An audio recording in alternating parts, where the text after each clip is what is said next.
Good morning everybody, we are back again with the second video on the chapter subject verb agreement. So let us move forward. Students, now we will understand the rules of subject verb agreement for indefinite pronoun. What is an indefinite pronoun? A pronoun that does not refer to any person, amount or thing in particular. For example, someone, anyone, many, most, everything, all are indefinite pronoun. Let us now divide the indefinite pronouns into three categories. That is, the first category will have all the pronouns which always remain singular. Second category will have the pronouns which always remain plural, and the third category will have the pronouns which can be singular and plural both depending on the situation. Got it? Now let us see the first category. The first category shows the pronouns which always remain singular, and these pronouns are those which ends with one, body or thing. For example, someone, no one, anyone, everyone, somebody, everybody, many more are there, everything, something, etc. Got it? We have also studied about either, neither, each and every in the previous video, where it is said that if they are present in the subject place, the verb next to the subject will always be singular, right? So we are including it in the singular category. Okay, now let's move to the second category. The second category says the pronouns which always remain plural. For example, many, both, few, a few. And let's move to the last category, that is the pronouns which can be either singular or plural depending on how it is used. Okay, so let us move forward and see the application of these pronouns. Let us see some examples. Example 1 says, everybody among your friends likes playing football. So first of all, let us find the verb in the sentence. The verb is likes and playing, but the verb next to the subject is likes. What kind of a verb it is? It is a singular verb. Why a singular verb is used here? Because we can see the indefinite pronoun everybody used in this sentence, and everybody was in the singular category in the previous slide, right? Remember? Let's understand the next example. The next example says, each of the boys has worked well. So what is the verb in this sentence? Has. What kind of verb it is? Singular verb. Now you must be thinking that if in the subject the word boys is used, that means more than one boy, so the verb should also be plural.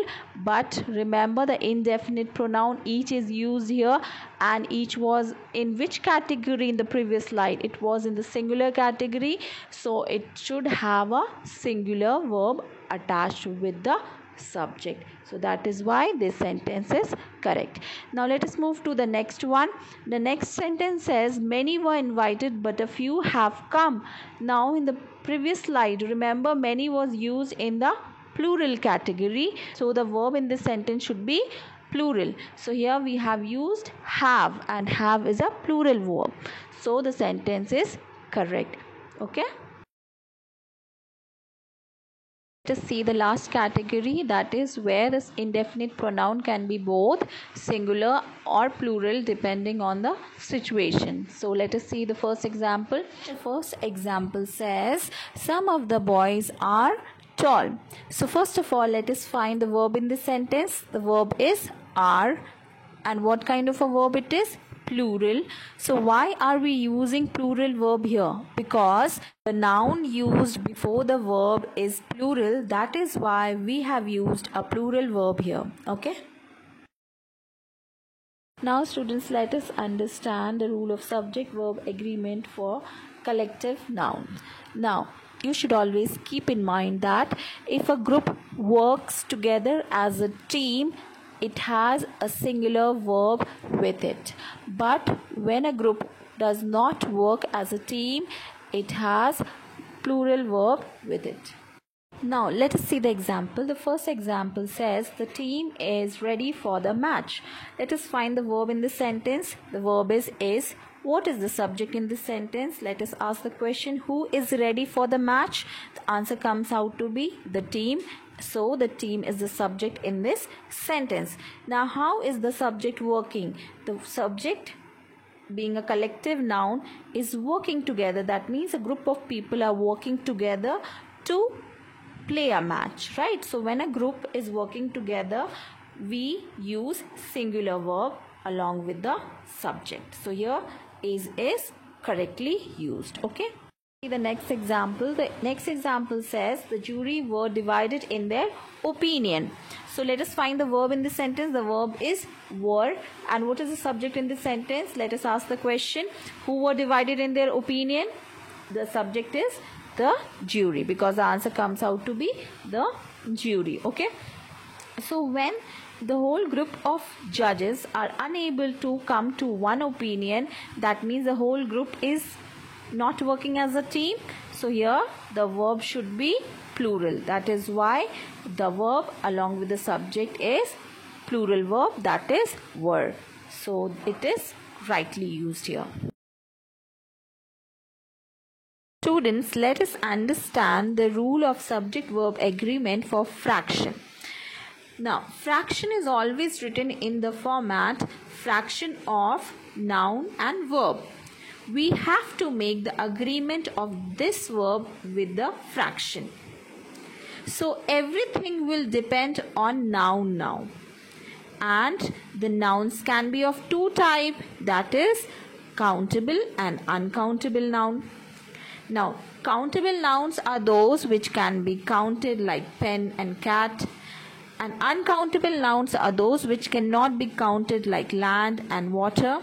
So, uncountable nouns always have singular verb with it, but the countable nouns can be of two types, that is singular and plural, as you have already studied about them in the chapter nouns, right? So the verb will depend on the type of noun it is used with. Now students, let us see some examples. The first example says half of the hotels are closed. The verb used in this sentence is are, which is a plural verb, right? Why plural verb is used here? Because the noun before it is plural. Hotels is a plural noun, and with a plural noun we use plural verb. Yes, got it? Next one.